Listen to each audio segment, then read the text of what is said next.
I force myself to do all these hard things that I don't really necessarily want to do, but it's now trained me to have the discipline enough so I can keep on going day in, day out, even when I don't want to, because the outcome is much better than what it would be otherwise. All right, welcome to Fitness Friday with Liron as my partner in crime. Again, thank you for being here. Thank you. Okay, you know what? Let's just talk. I want to talk about just overall like food and fitness and all the things, okay? I'm a volume eater. Do you know what that means? Yeah. Oh, you do? Okay. I mean, I can suss it out. Okay, well, I'm going to say what it is for people who don't know. I love to eat. I love food. I think about food all the time. I like talk about food all the time. And because of that, I like have to like eat I love big portions. And so I have to be very cognizant of what I eat. So I eat like massive salads, like out of a horse trough, right? And I love like tons of lettuce I because used to do that. it works because it tricks your brain to feeling and to thinking that like you're eating a lot of food, and like it lets your brain kind of catch up with your stomach in a way, right? I'm not great with just eating like steamed vegetables and a piece of chicken because I'll gobble it up in like 4 seconds and then it's gone. And I'm like, even though I know maybe I am full, my brain doesn't tell my stomach I'm full. So I'll want to have 7 more chicken breasts. And at the end of the day, it's calories in, calories out. Yes, not 100% that in terms of like, but it pretty Well, much. I mean, that's You true. can There's just overeat. more to the story than that. Yeah, there's more to the story of that. But you can overeat healthy food is my point. Like Yeah. you can overeat healthy food. Like people are like, oh, you can't gain weight from just eating, blah blah blah. But yeah, you can. Like I know because like I said, I'm a volume eater and I eat really fast, really fast. I can I can like slam down 3 pounds of grapes in 3 minutes. And people are like, yeah, yeah, sure you can, blah blah. Sounds great. I can. Yeah. Yeah. I can eat a watermelon in like 4 minutes. Yeah. And that's a ton of sugar, right? So yeah, it's not as same as eating a Mars bar, but it's the same concept, right? So I try to like kind of like I have all these like strategies and like tricks for my brain of like what I can eat because I like so much food in terms of like that issue. What if there was a better way? What's your better way? Um, Tell me. I'll tell you some of my tricks, okay? What I do to okay, feel tell me full. a trick. I sip on like bone broth or chicken broth. Oh, can I just intersect here? No, you asked me for my No, strategies. I know, but this is on your I point. see it right now. Okay, I'm looking at it. I see Okay. your little bone broth in the corner. I do that because it's a hot beverage takes longer to drink than a cold beverage, which is why I don't love That's having true. smoothies. It's clever. I don't love having smoothies because I can drink a smoothie in 4.5 seconds and be starving. So that does not work for my genetic my archetype. Does not work. But if I had like a hot bone broth, it will take me at least 30 minutes or so. So that's one strategy. Big volume salads. That's why I have these horse trough salads. Big, big, big, tons of lettuce. Another trick. I do love to have food that's very well done because it takes longer to eat. So you get your steaks well done. Steak well done for sure. Yeah. But like I said, even I love steak, but I need to I have to have it on a bed of lettuce, even with my vegetables on the side, because I will gobble it up. Like that's what I said. If I just have steamed vegetables and just a piece of meat, it's not going to satiate me. Well, clearly something you're doing is working because you're in great shape. Yeah, but I have all these tricks. I make my breakfast in the morning. I also think it's really important when you're a volume eater and you have big appetites, you got to plan ahead a little bit or else you'll get yourself into a bad situation. I have the same breakfast every morning. I make these eggs, but I make it into a pancake with cheese and I make it really well done. So I'm like, it's like I'm eating it like as like, as part of, what do you call it? It's like, it feels like, what's the word? You're trying to slow down your eating. Well, no, I know that, but there's a word like if I'm cutting my food and it's taking me more time, it's like Mindful? being more mindful. Okay, fine. What? Portion? No, not portion. Because I eat big portions, I have to be careful of what I eat and how I eat it. Okay, what are you going to say? Okay. What's it? What if you had a better way? What's your better way there, buddy? I've been like this my whole life. You're going to Well, tell me? look, Okay, tell look, me. look. You are, what you're doing is working to a point. Like you're in good shape, and therefore It's you're going to hard be, though. yeah. So you're going to be a little bit less motivated than someone who is completely, it's not working at all. You know, if someone's 100 pounds overweight, they're going to be more motivated to find a different way. In your position, you are, you are in good shape, but my philosophy is very, very different than the traditional fitness philosophy. I think that way of seeing food, which is really, I'm talking about the fundamental philosophy of it, the idea that we are programmed, and this is nothing special about Jen Cohen, because Yeah, of course. everyone has this same issue, Yep. that we are programmed to be fat slobs, that our I'm programmed to be a genetics. fat slob. Oh no, by the way, that's like I say that all the time. Like if just give me one good reason and any moment I would There's be people out there happy. very upset No, that I am no, yeah, they shouldn't be upset because if I can do it, anybody can do it because right. I love food. I love like my favorite thing in the world is pizza, chicken fingers, french fries, watching Netflix. Like if I could be a big fat slob, trust me, I any excuse I would do it. Okay, But so I've trained my let me get round brain. to the point. Let me But get if round this to was, it. I want to say this, I've trained my brain to to know that that's not going to get me to where I want to be. So I have all of these methodologies in place to prevent me from going down that road.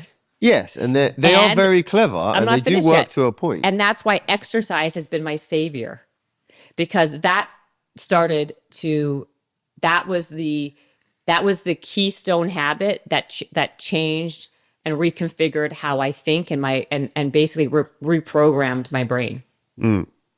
Now you can say what you're going to say. You sure?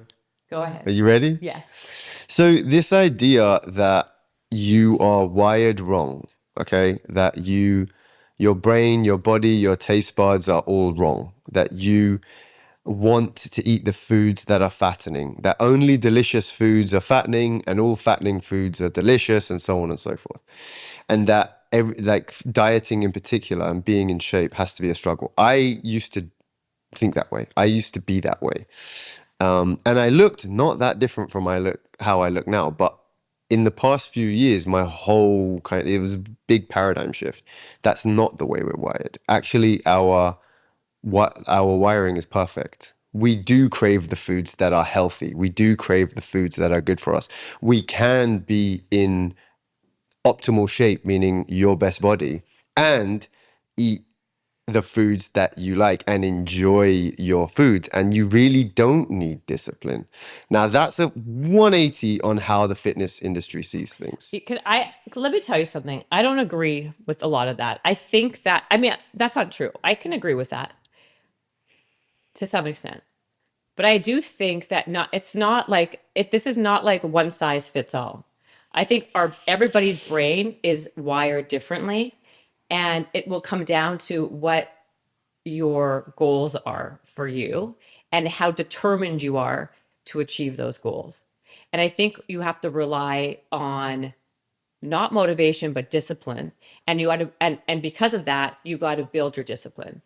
And So so let me finish. So I think that for me, I think the thing is because i I force myself to do all these hard things that I don't really necessarily want to do, but it's now trained me to have the discipline enough so I can keep on going day in, day out, even when I don't want to, because the outcome is much better than what it would be otherwise. no, I do get that. I do get that. I'm just saying that is going to be successful up until a point. But there is something beyond that. And I agree. And I've tried these things. Like I've tried what you said. Like they had this thing, the big thing was like, you have one day where you eat whatever you want. And that doesn't work for everybody. If I have that one day where I can eat whatever I want, and when I do, I become like a massive pig. And once that that train has left the building, good luck. It's really hard to kind of wheel me in. So I feel it's better to, yeah, of course I do that. Don't get me wrong. I do it all the time, but I have yet to, I'm talking real talk here. I find it really hard to have that mentality that you're saying that, oh yeah, like if we should just be like, oh yeah, like if we don't deprive ourselves, then we won't want it as much. And I get all that. This is like, I do this on my podcast. People say it all the time, but I don't think psychologically that actually clicks for lots of people. Some of those people are bullshit, right? Some of that is bullshit. Some of that is this kind of hippie sort of progressive, we have to feed our inner child. And it's this like really overly emotional, like bollocks. That's not what I'm talking about. Okay, what are you talking Fundamentally, about? what I'm talking about is like chemically, our bodies are craving nutrients. And until we get those specific nutrients, our bodies will crave and ask for more and more and more. And you can eat. Oh, that I agree with. You can eat till your gut is split open. You're right about that. And unless you're getting these key nutrients, you're not going to be sated. That's true. So going with your satiety and finding ways to like satiate yourself, right, is the best way to stay lean. No, I agree. That's 100% true. You need nutrients. So I'll even say things like, I used to do this, like have fat-free frozen yogurt instead of having ice cream. That doesn't work. Didn't work. Have the real thing all the time. You will eat less. That's another strategy of mine. Like, don't try to short circuit or hack it by saying, I really want ice cream, so I'm going to have this fat-free frozen yogurt, because you'll never feel the same satisfaction and you'll still be craving what you're craving. Also, our bodies crave fat, right? And if you take the fat out, they're replacing that fat with sugar, which is actually does your body worse harm. You will not be able to keep up a 0 fat, 0 sugar, 0 salt diet. Oh, I agree. That to me, that by the way, that's not one of my strategies. I think I eat like full butter. I'm now actually going back. The pendulum now has swung where I was drinking almond milk all the time, thinking that was the right thing. I'm now going back to whole milk. Yeah. Because to me, it's much more satiating. That's what I'm talking about. And what was it? Yeah, that's what I'm talking about. Yeah. No, the real thing. I agree. That to me is like, that is 100% true. So we were kind of saying different things. I just was on my little ivory box there talking, yelling at you. Whoa! Okay, but that's true. But it's a key thing for people to understand. Like fundamentally, like your starting point is going to dictate your finishing point. Like if you start with this idea that you're not a fat, slobby piece of shit, and that you don't have to fight your body constantly, and you don't have to suppress yourself, you need to understand, like, that's not enough, right? That isn't enough. You need to understand the details. And so there's much more to learn about nutrition and fitness and health and so on and so forth. Of course, there's a lot to learn. This episode wasn't about the science behind it. No, it's more about the fact of like human nature and sometimes how we're wired. And I think it's like, even people look at me and they're like, oh, you're so fit. Oh, you're like this, like you love to work out. You work out all the time. Well, okay. I do work out a lot because I love the feeling afterwards, not the feel. I don't love the feeling before. That's so important. I love the feeling afterwards. And I've now trained my brain for the delayed gratification. That's the biggest mindset shift that people who are struggling to get into fitness and get working out need to have that mindset shift that you just said, where instead of thinking about how you feel when you go to the gym, you feel about how you think about how you feel when you leave the gym. And if that's your focus, you'll never have a problem working. No, it's always, I never focus on how I feel before. Never. I always focus how I feel after. That is like the number one mentality shift. And it works every time. Every time. Okay, guys, we got to wrap this. So wait, real quick. Oh yeah. You asked me a couple times about my bone broth. Oh, you're so cute. Thanks. You brought this for me? It's homemade, yeah. Wow. And what a great... All the bits and the chunks in there. And we just talked about bone broth. Totally... Like... It was meant to be. It's like destiny, like spontaneously. Well, I hope you like it. Thank you so much. You're very welcome. You guys have to follow Liron at beyondfitness.com. Beyond Fitness LA. Beyond Fitness LA. Yeah. He's a real treat. He's a great guy. He's a fitness person. He's got 2 kids, and he's my friend who I love to banter with on this show. So thank you for being Me here. too. Thank you. Thank you for having me. Thank you.